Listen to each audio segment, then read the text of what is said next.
Random House Audio presents The Casebook of Victor Frankenstein by Peter Ackroyd, read for you by John Lee. Chapter 1. I was born in the Alpine region of Switzerland, my father owning much territory between Geneva and the village of Chamonix, where my family resided. My earliest memories are of those glistening peaks, and I believe that my spirit of daring and ambition was bred directly from the vision of altitudes. I felt the power and grandeur of nature there. The ravines and the precipices, the smoking waterfalls and the raging torrents had always the effect of sanctifying my life, until one white and shining morning I felt compelled to cry out to the Maker of the universe, "God of the mountains and the glaciers, preserve me. I see and feel the solitude of your spirit among the ice and snow." As if in response to my voice I heard the cracking of the ice and thunder of an avalanche on a distant peak, louder than the bells of the Cathedral Saint-Pierre in the narrow streets of old Geneva. I exulted in storms. Nothing entranced me more than the roaring of the wind among the upright masses of rock, the crags and caverns of my native region. When the wind swept away the smoking mists, the woods of pine and oak were filled with its music. The clouds there seemed to haunt the upper air, wishing to touch the source of such beauty. In these moments my individual nature ebbed away. I felt as if I were dissolved into the surrounding universe, or as if that universe were absorbed into my being. Like the infant in the womb, I was conscious of no distinction. It is the state that the poets wish to achieve when all the manifestations of the world become blossoms upon one tree. Yet I had been blessed by the poetry of nature itself. So in my earliest years my soul overflowed with ardent affections, and my wild and enthusiastic imagination was chastened only by my inclination towards study and mental industry. How I loved to learn! I imbibed knowledge as a sapling takes in water, never ceasing to grow upwards. The worst of my faults, even then, was ambition. I wished to know everything about the world and the great universe. Why was I born, if not to learn? I dreamed of distant stars. In my imagination, and even then I believed that I understood the true meaning of that word, I saw beneath the crust the glowing core which caused the mountains all around me. I, Victor Frankenstein, would solve its mysteries. I would examine the beetle and the butterfly in my earnest wish to learn the secrets of nature. Desire and delight, as those secrets were unfolded to me, are among the earliest sensations I can remember.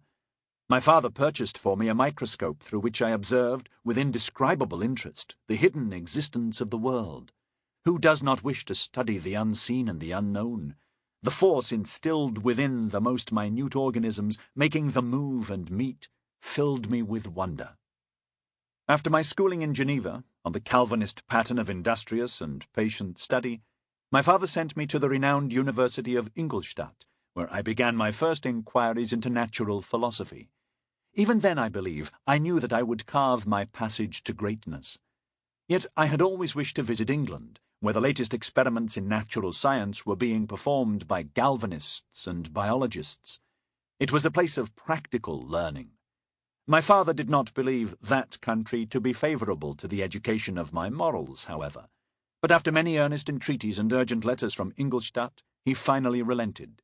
He gave me permission to enter the University of Oxford in my 18th year, after many warnings on the laxity of English youth. I promised him that neither my virtue nor my character would be tainted in any respect. I spoke too soon. It was at Oxford that I first met Bysshe. We both arrived at our college on the same day. Confusing to a mere foreigner, it is called University College. My rooms were in the southwest corner of the courtyard known as the Quad, and those of Bysshe were on the next staircase. I had seen him from my window, and had been much struck by his long auburn locks, at a time when the style of hair was short. I am referring now to the very early years of this century. He had a rapid manner of walking, with long strides, but this was combined with a curious hesitancy, as if he were not entirely sure of the destination he was pursuing with such ardour. He would sway slightly, guided by the wind. I saw him each morning in chapel, but we did not speak until we sat together during one of the lamentable dinners in hall. My impression of English cooking was much like my father's view of English morals.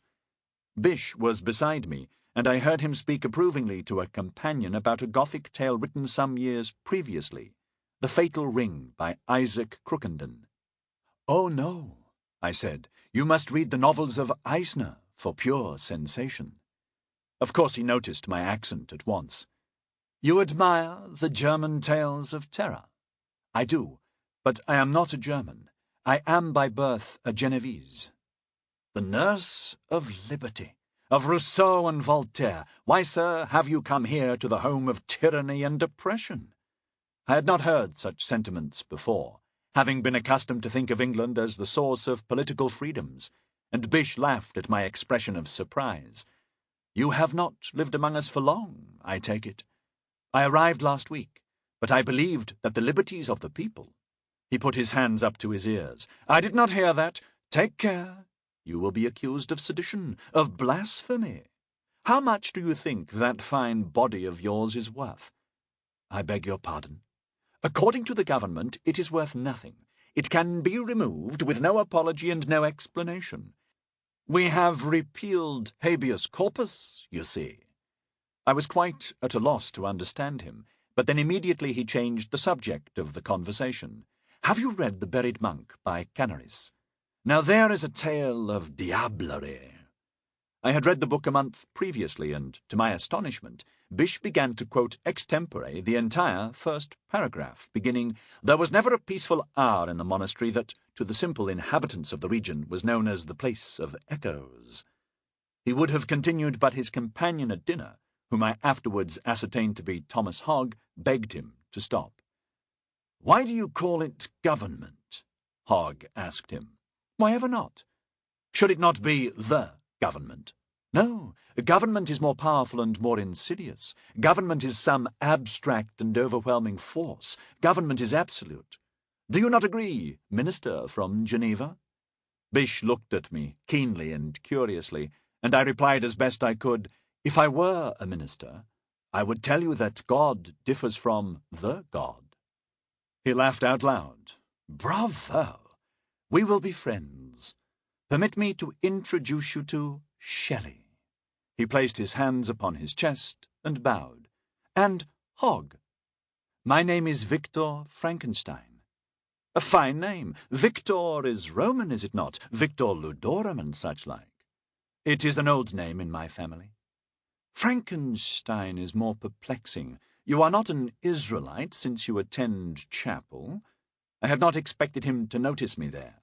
"A stein is a jar for holding beer, I believe. Perhaps your ancestors were connected with the Frankish court in the honourable occupation of potters.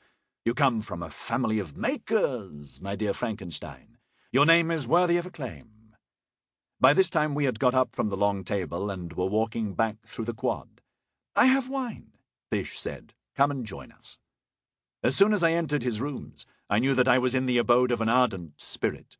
On the floor, on the carpet, on the desk, on every available surface lay a scattered profusion of objects of every description. There were papers, books, prints, and boxes innumerable, with stockings, boots, shirts, and other linen crammed among them. I observed that the carpet had already been stained and scorched in several places, which instinctively I ascribed to scientific experiment. He noticed my glance and laughed. He had an immoderate laugh. "Sal ammoniac," he said. "Come and see my laboratory." I followed him into the next room, where a narrow bed was lodged in a corner. He had set up a bench upon which he had placed an electrical machine that I took to be a voltaic battery. Beside it was a solar microscope, as well as several large glass jars and phials. "You are an experimenter," I said. "Of course, and so should be every inquirer after knowledge. We do not need to read Aristotle. We need to look into the world. I also have a solar microscope." "Do you? Did you hear that, Hogg? I have been studying the corpuscles of life." "And where have you found them?" "In the water of the glaciers, in my own blood. The world is full of energy." "Bravo!" He had become very eager, and he took my shoulders in a tight grasp. "There is another place where you will find life. In the storm." I thought that he was about to embrace me, but he released me from his grip. I recognized later that he was curiously almost Sample complete. Ready to continue?